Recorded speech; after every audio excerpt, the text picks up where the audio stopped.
Welcome to this video where I will show you our newest feature, the auto compare visual changes function. We have listened to your feedback and we have taken the compare versions feature to a new level.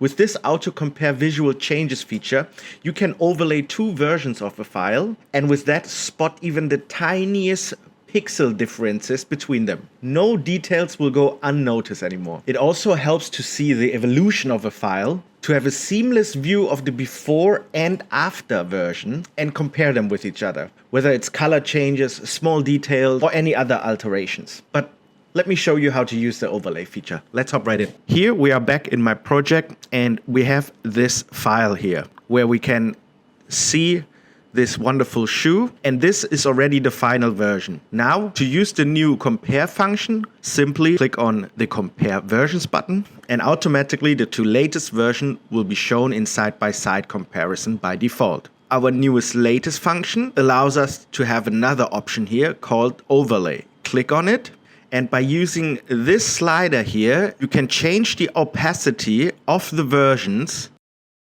to have a direct comparison with an older version. You can of course, like always, change the version you like to compare.